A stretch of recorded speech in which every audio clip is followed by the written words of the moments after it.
اعوذ باللہ من الشیطان الرجیم بسم اللہ الرحمن الرحیم وَإِذَا قِيلَ لَهُمْ، اور جب ان سے کہا جاتا ہے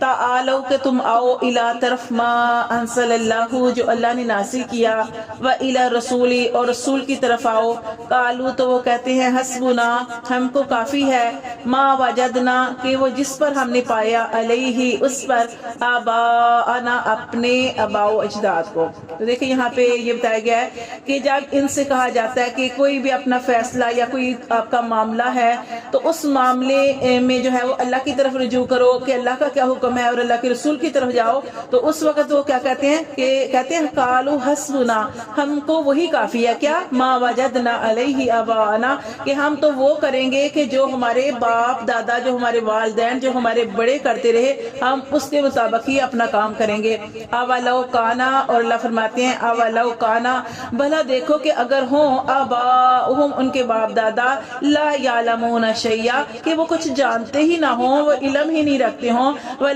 یہتدون اور نہ ہی وہ ہدایت پر ہوں۔ یا ایھا الذین آمنوا اے ایمان والو، علیکم تم پر، انفسکم تم پر اپنی ہی جانوں کی فکر جو ہے وہ کرنا جو ہے وہ ضروری ہے، تم پر لازم ہے کہ اپنی جان کی فکر کرو۔ اللہ فرماتے ہیں کہ اے ایمان والو اپنی جانوں کی فکر کرو، یعنی اللہ تعالیٰ فرماتے ہیں کہ سب سے پہلے اپنے آپ کو سنوارو، کہ اپنے آپ کو، جیسے اللہ تعالیٰ نے ایک جگہ پہ ارشاد فرمایا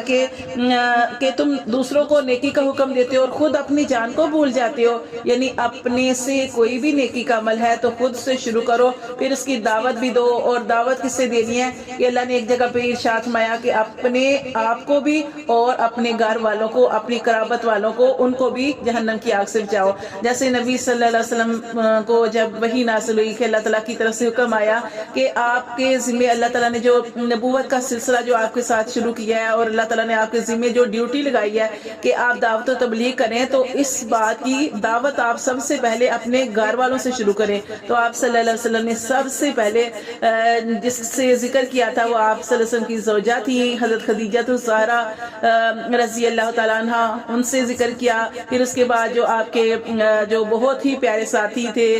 آپ کے دوست، آپ کے ساتھی، آپ پر جان نچھاور کرنے والے حضرت ابوبکر صدیق رضی اللہ تعالیٰ عنہ کو دعوت دی، اور جو آپ کے ساتھ رہتے تھے، آپ کے چچا کے بیٹے جو تھے اور آپ کے داماد بھی ہیں،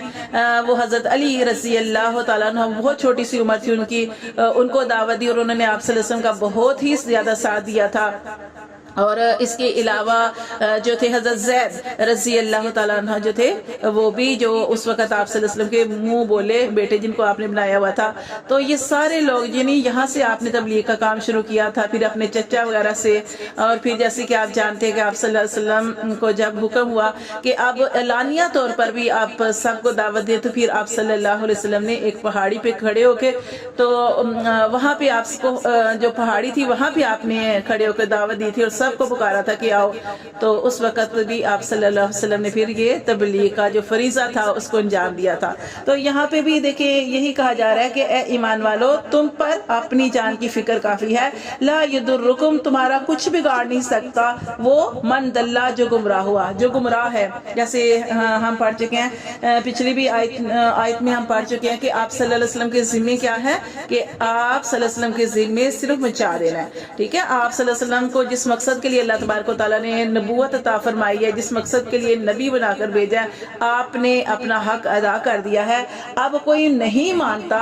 تو اس کے بارے میں نبی صلی اللہ علیہ وسلم سے نہیں پوچھا جائے گا، اور یہ بھی آپ کو بتایا گیا، اور جتنے بھی ایمان والے ہیں ان کو تسلی دی گئی کہ اگر تم اللہ پر ایمان رکھتے ہو اور اللہ کو مضبوطی سے تھامے ہوئے ہو تو تمہیں کوئی بھی نقصان نہیں پہنچا سکتا۔ یہاں پہ بھی یہ بتایا گیا لا یضرکم تمہارا کوئی کچھ نہیں بگاڑ سکتا، من دلہ وہ جو گمراہ ہوا، اذ اہتدیتم جبکہ تم ہدایت پر ہو، ٹھیک ہے۔ الی اللہ اللہ کی طرف، مرجعکم تم سب کا لوٹ کر جانا ہے، جمیعا سب کے سب کا، فینبئکم پھر وہ اللہ تبارک و تعالیٰ ہی بتائے گا، بما کنتم تعملون کہ تم کیسے عمل کرتے رہے، ٹھیک ہے۔ ہم جو کچھ اس دنیا میں کر رہے ہیں اپنی زندگی کا ہر روز ہم ایک پیج لکھتے ہیں، ایک صفحہ لکھتے ہیں، اور یہی وہ کتاب ہوگی کہ جب کل قیامت والے دن جو ہے وہ ہمیں پڑھنے کے لیے دی جائے گی اور کہا جائے گا کہ دیکھو اپنے نامہ اعمال کے تم دنیا میں کیا کرتے رہے. ٹھیک ہے, تو اللہ تبارک و تعالی